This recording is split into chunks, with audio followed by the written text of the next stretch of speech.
de nationalité britannique. Il s'agit de Michaela Wrong, je pense. Michaela Wrong, oui. Michaela Wrong, voilà, merci. Elle a travaillé à l'agence Reuters. Elle a également travaillé à BBC, à Financial Times, et elle a couvert les derniers jours du maréchal Mobutu ainsi que les génocides rwandais. Il a même couvert l'entrée des troupes de l'AFDL à Kinshasa. Nous allons en parler dans cette émission. Elle a en même temps détentrice du prix James Cameron, qui lui a été décerné en 2010 pour sa vision morale et son intégrité professionnelle. Michaela Wrong, bienvenue sur ce plateau. Merci pour l'invitation. Comment vous sentez-vous? Vous vous retrouvez à Kinshasa après plusieurs années? Oui, pour moi c'est très excitant parce que ça fait 20 ans que je suis plus venue et ça a beaucoup changé. Je vois que la ville est beaucoup agrandie. La circulation, c'est un peu troublant. C'est un défi. Vous faites face aux embouteillages aussi, oui, le trafic. Mais il y a une énergie et ça bouge. Et je vois que la ville a beaucoup changé parce que dans les années de Mobutu, c'était beaucoup plus tranquille. Voilà, donc il y a une forte... La ville est devenue dense, surpopulation et le trafic. J'ai entre mes mains votre dernier né, si je peux l'appeler ainsi, c'est un livre, n'est-ce pas? Rwanda, assassin sans frontières, enquête sur le régime de Kagame. Qu'est-ce qui vous a poussé à rédiger un livre comme celui-ci, de plus de 500 pages? La motivation. Oui, moi, j'étais déjà entrée... La première fois que je suis entrée au Rwanda, c'était en 1994, avec Opération Turquoise. Je faisais des reportages sur les troupes françaises qui entraient là-bas. Et j'ai été confrontée à l'horreur du génocide, comme tous les journalistes. Et vous étiez sur place? J'étais sur place et je suis entrée dans la zone turquoise. Et après, j'ai suivi tous les événements avec les Hutus qui sont sortis, qui se sont installés dans le Congo de l'Est, dans les camps de réfugiés. Parce qu'il y avait un couloir humanitaire qui avait été ouvert, permettant les Hutus, justement, les réfugiés rwandais, à venir s'installer en RDC. Il y avait ces énormes camps de réfugiés. Et après, avec le passé des années, on a vu l'AFDL, l'invasion et enfin la chute de Mobutu et les Kadoko qui entraient ici à Kinshasa. Alors pour moi, c'était un chapitre très important dans ma vie professionnelle, émotionnelle même. Et j'ai suivi un peu après tout ce qui s'est passé au Rwanda. Et j'ai commencé à avoir des soupçons et des doutes parce que je me suis dit, mais quand même, mes opinions, parce qu'on considérait que la discipline... Et il était sans pitié parce qu'il était... Non, mais c'est pas lui qui jugeait, mais c'était lui qui trouvait toutes les preuves. Et on disait qu'il n'avait pas pitié, ouais. Il n'avait pas pitié, mais sa vie de famille, c'était une vie aussi très compliquée. Kagame a vécu peut-être dans une solitude. Et ce n'est pas ce qui les rattrape encore aujourd'hui, parce que si quelqu'un rate son enfance, ça les poursuit même à l'âge adulte. Ouais, c'est un monsieur qui a donné beaucoup d'interviews et il a parlé de sa jeunesse dans les camps de réfugiés à l'ouest de Ouganda. Son père était un alcoolique, il est devenu alcoolique. Son père était très amer parce que c'est un homme d'affaires avec beaucoup de succès avant, qui est devenu un réfugié et qu'il vivait dans la pauvreté. Je pense que Kagame se sentait vraiment à l'écart, comme tous les réfugiés rwandais. Il se sentait à l'écart de la société ougandaise, pas accepté, marginalisé, et il savait qu'ils allaient avoir des problèmes pour avoir des places à l'université, pour avoir des emplois. Et je pense que ça lui a beaucoup marqué. Et on dit que c'est un homme qui est devenu un peu impitoyable. Parce qu'il cherche toujours à gagner le respect des autres.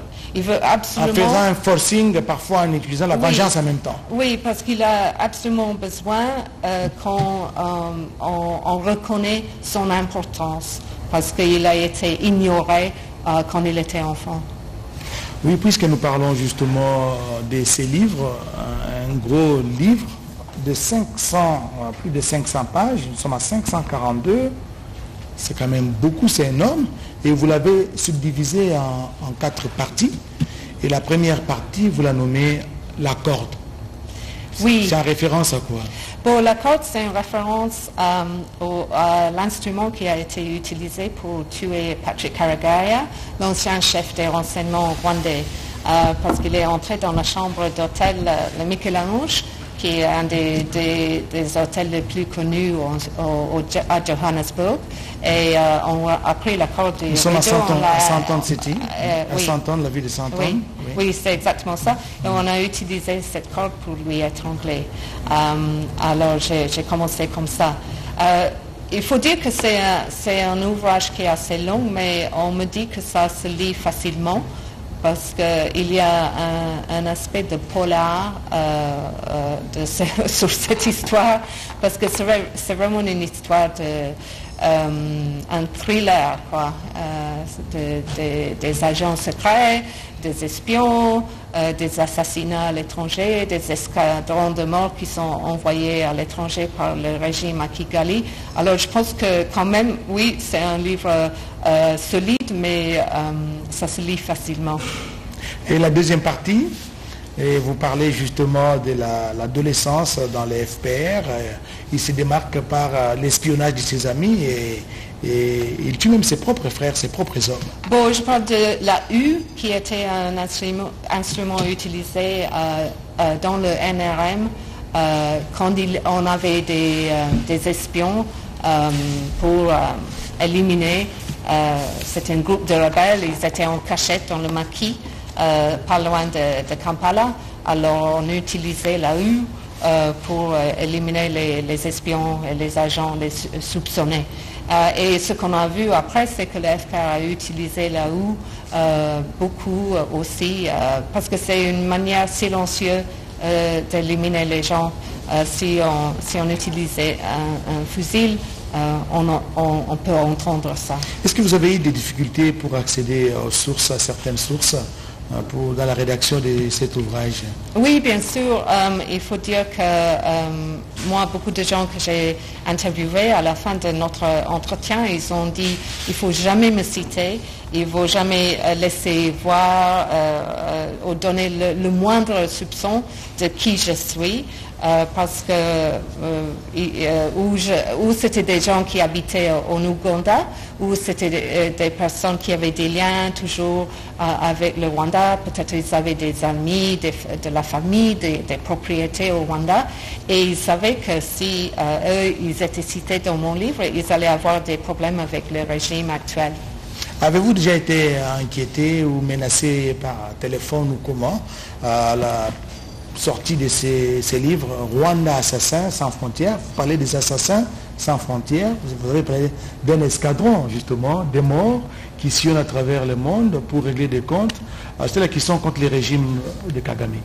Oui, effectivement, le thème principal de mon livre, c'est les escadrons de morts qui sont envoyés, par exemple, en Angleterre, en France, en Belgique, en Sud-Afrique, Mozambique aussi, Kenya, Ouganda, pour éliminer les gens qui sont considérés comme des ennemis de l'État par Kigali. Moi, personnellement, je pense que j'ai beaucoup de chance parce que je suis occidentale, je suis européenne. Les gens qui sont en danger, c'est les journalistes africains. Et surtout, c'est très, très difficile de faire son boulot si on est un journaliste rwandais. On essaie de faire bien son travail. Il y a eu beaucoup de cas de journalistes rwandais qui se sont faits, ils ont disparu, ils ont dû enfuir. S'exiler Ils habitent maintenant en exil, en Europe ou ailleurs, aux États-Unis, au Canada. Où ils se sont fait abattre, on sait ça. Alors j'ai beaucoup de respect pour ces hommes et ces femmes parce que ce qu'ils essayent de faire, c'est presque impossible. Mais l'image qui est présentée aujourd'hui du Rwanda, c'est un pays de bonne gouvernance, une destination touristique, mais ce que vous présentez dans cet ouvrage, c'est pratiquement une autre image diamétralement opposée. Mais pourquoi aujourd'hui les Occidentaux sont en train de miroiter au monde une autre image du Rwanda par rapport à ce qui s'est fait à l'intérieur? Parce que il n'y a pas de démocratie. Le président de la République est là, il est voté à 90%, et tout. Mais cela est dû à quoi? Oui, c'est vrai, il y a une grande différence entre l'image et la réalité avec le Rwanda. Moi, je pense que pendant longtemps, il y a eu une sensation de culpabilité grâce au génocide. On était très conscient à l'étranger que pendant que les gens étaient en train de se battre au Rwanda, il y avait une force des Nations Unies basée à Kigali et sur place, et on n'a rien fait. On a même retiré ces troupes. Et les gens, la communauté internationale se sentait coupable de ça. Et le Rwanda savait ça, le FPR le savait, ils utilisaient ça vraiment comme un instrument et une carte à jouer. Dès que Kagame était critiqué, il disait toujours « Ah, mais comment vous osez me critiquer? Vous avez abandonné le Rwanda pendant que mes frères étaient en train de se faire massacrer. » Donc le génocide, c'est un fonds de commerce absolument. Oui, bon, c'est très important, mais aussi il faut dire que plus récemment, je pense qu'il y a maintenant des intérêts importants, des intérêts de la France par exemple. Vous avez dit ça, et il y a la Grande-Bretagne aussi. Et la Grande-Bretagne aussi. Chez moi, en Grande-Bretagne, on veut absolument trouver un endroit pour envoyer les demandeurs d'asile. On ne veut pas les recevoir chez nous. Et on a signé un contrat avec le gouvernement à Kigali et ils ont dit qu'ils vont les recevoir. ONG se sont opposés à cela. Bon, parce que c'est vraiment bizarre comme projet. Je veux dire, c'est un petit pays surpeuplé, très pauvre, et ils acceptent de recevoir nos demandeurs d'asile, qui en plus ce sont des personnes qui ont fui la persécution politique. On ne va pas les envoyer au Rwanda quand même. Alors nous on a nos propres intérêts et ça veut dire qu'on n'exprime pas ce que notre gouvernement ne s'exprime pas avec une honnêteté là-dessus. Au niveau de la France, je pense que c'est évident que la France se sent plus à son aise en Afrique. Les militaires français, on les demande de partir du Sahel, du Burkina, du Mali et autres. Ils ont des problèmes de sécurité en Mozambique avec l'installation totale. Et je pense que la France compte sur le Rwanda d'envoyer ses militaires comme des mercenaires modernes qui vont régler les problèmes de sécurité un peu partout en Afrique. C'est ça justement l'enjeu du soutien des Occidentaux, notamment de la Grande-Bretagne et de la France au Rwanda. Et qu'est-ce que, d'après vous, vous êtes journaliste, qu'est-ce que le politicien congolais, le gouvernement congolais devrait faire pour changer la donne, pour présenter la vraie image du Rwanda, et parce que le Rwanda aujourd'hui qui agresse la RDC vis-à-vis, via bien sûr les M23, les mouvements terroristes du M23, les rapports des Nations Unies l'a dit, l'a signifié, et plusieurs experts l'ont démontré noir sur blanc que le M23 entre guillemets n'existait pas. C'est le Rwanda justement qui agresse la RDC. Qu'est-ce que les politiciens congolais devraient faire pour faire entendre leur voix? Bon, je pense qu'il faut passer un message direct et clair. Et si on regarde un peu ce que fait le Rwanda, ils sont vraiment très forts dans les relations publiques. Ils passent un message très direct. Il y a beaucoup de rencontres entre Kagame et les chefs d'État à l'étranger. Et ils dépensent beaucoup d'argent sur les boîtes, les entreprises qui sont payées pour faire les relations publiques. Et ils sont très malins, très doués dans ce secteur. Je pense ici au Congo, il y a eu une histoire politique tellement turbulente ici pendant plusieurs années que souvent la communauté internationale, ils ne sont pas très clairs. Ne s'intéressent pas, oui. Oui, ils trouvent que c'est très confus, ils ne savent pas très bien avec qui il faut parler, et ils sont un peu perdus avec le Congo. Et je pense même c'est un pays qui les effraie un peu. Mais avec l'avènement de l'actuel président, Félix Antoine Tshisekedi Tshilombo, il est tout le temps il est en mouvement en termes de diplomatie, il rencontre ses pairs, et soit aux États-Unis, en France, à travers le monde, pour faire entendre la voix. Donc la diplomatie est en marche, la RDC s'ouvre au monde. Vous avez dit que l'histoire de la RDC est un peu tumultueuse, Oui. c'est l'ancien temps. Maintenant, l'actuel président de la République, Félix Antoine Tshisekedi Tshilombo, fait tout pour que la RDC s'ouvre au monde à travers une diplomatie agissante. Je pense que l'image du Rwanda est en train de changer et aussi l'image du Congo en même temps. On commence à rédiger le tir, c'est mon impression. Mais ça prend du temps. Et il faut dire que chez nous, en Occident, on est paresseux intellectuellement. On a tendance à se dire il y a les bons, il y a les mauvais.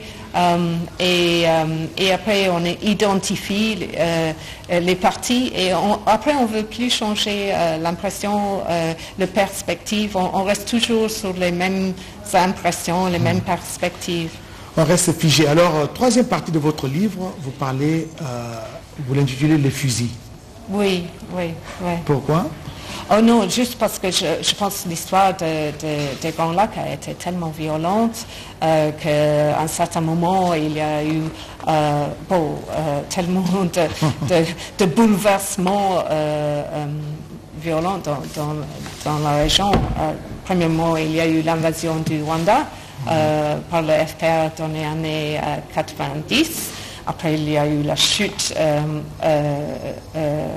de l'avion.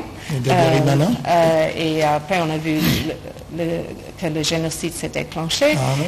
Après, on a eu la prise de pouvoir. Il y avait eu cet gros exode de la population. Et on a vu l'AFDL et les camps des réfugiés se faire démanteler, la chute de Mobutu. Alors, c'était vraiment toute une période extraordinaire de l'histoire qui a eu lieu dans très peu de temps. Et vous avez couvert la chute du maréchal Mobutu. Qu'est-ce qui vous a marqué le plus? Parce que vous avez été journaliste ici à Kinshasa en couvrant cet événement. Quand on vous parle du maréchal Mobutu, vous qui étiez à Kinshasa en son temps, vous pensez à quoi? Quand moi j'habitais ici, il était absent et c'était très intéressant parce qu'il avait, une saisie sur le pays et sur la ville, mais il n'était jamais ici. Il était à Badolite. Et il y avait lui et ses 4 généraux qui géraient tout, mais effectivement il n'y avait pas de gestion. Et on voyait qu'il y avait une absence. Et je pense que le moment quand les Kadogo sont entrés dans la ville, cette absence s'est concrétisée. Et on a vu que c'était un monsieur qui était président, mais c'était vraiment un type de statut symbolique, quoi. Que c'est un monsieur qui était plus président depuis longtemps, mais peut-être on ne se rendait pas compte. Ok.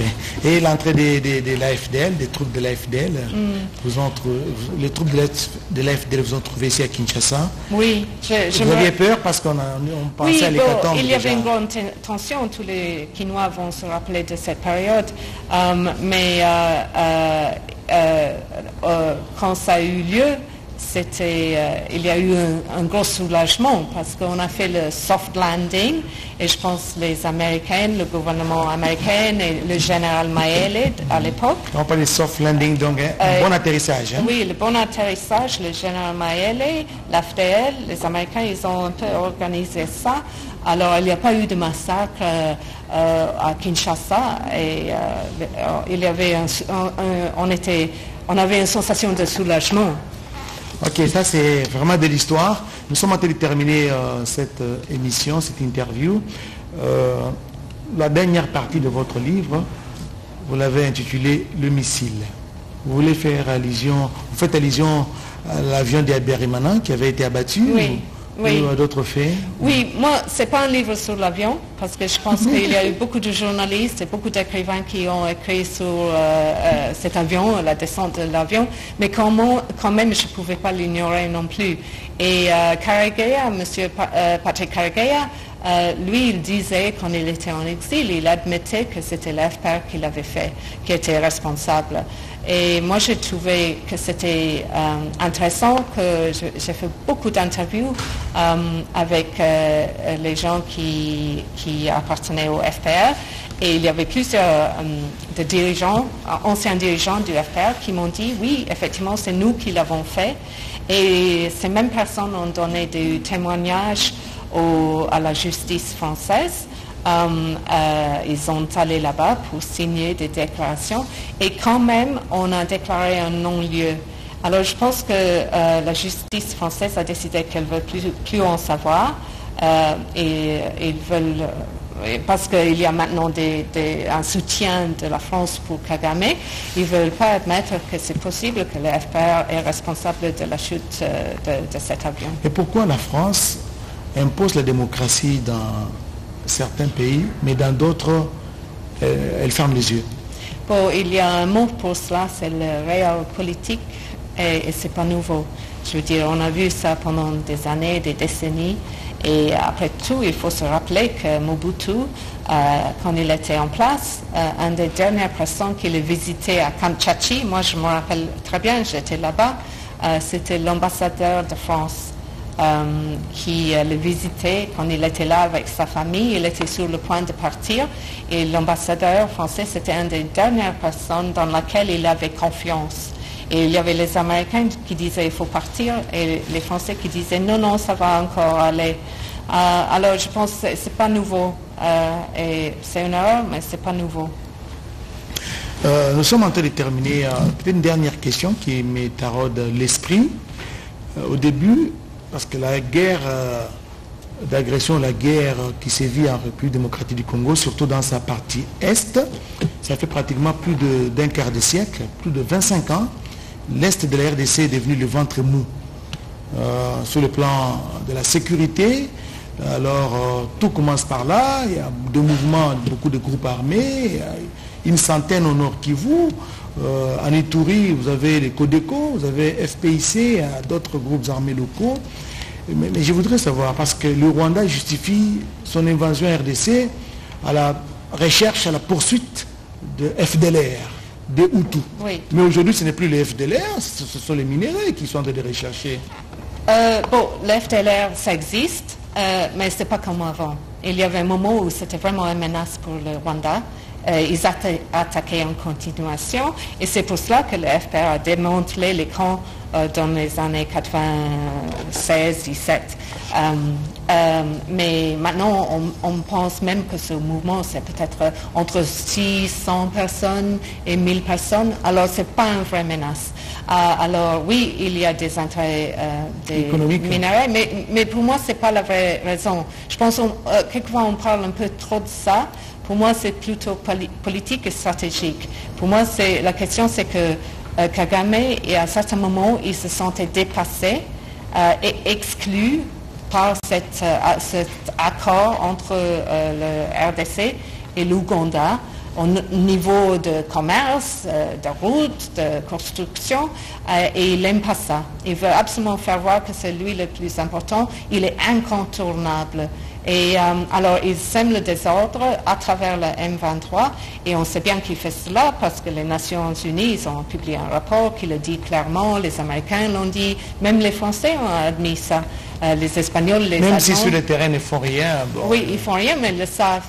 Et je pense, oui, il y a des intérêts sur les matériaux primaires, mais quand même, c'est stratégique et politique plutôt. Le livre est là. Rwanda, assassin sans frontières, enquête sur le régime Kagame. Où les trouver? Parce que je sais que les Congolais sont pris à lecture. Bon, ça vient de sortir en avril, c'est tout nouveau. Et on est en train de faire des livraisons ici, à Kinshasa. Ils sont en train d'arriver. On peut aussi l'acheter sur Amazon. La version française et il y a une version électronique. Je ne sais pas si on peut acheter ça ici au RDC. Oui, c'est possible. Mais oui, c'est en vente en France, en Belgique et j'espère qu'il y aura beaucoup de copies ici au RDC aussi. Michaela Rong, il ne me reste qu'à vous dire sincèrement merci. À moins que vous ayez un mot à adresser à tous ces Congolais qui vous suivent, ces Chinois. Je suis très contente parce que c'est un livre qui est sorti en anglais il y a 2 ans. Mais c'était très lu en Ouganda, au Kenya, au Rwanda, en Sud-Afrique, tous les pays où on parle un peu d'anglais. Mais ici, je ne pouvais pas avoir une discussion avec le public parce qu'en général, les Congolais parlent français. Alors j'espère avec cette copie, cette version, cette traduction, ça peut changer. Et la traduction a pris 2 ans. 2 ans, oui. Et la dernière sortie donc, de ce livre en français, c'est cette année, justement.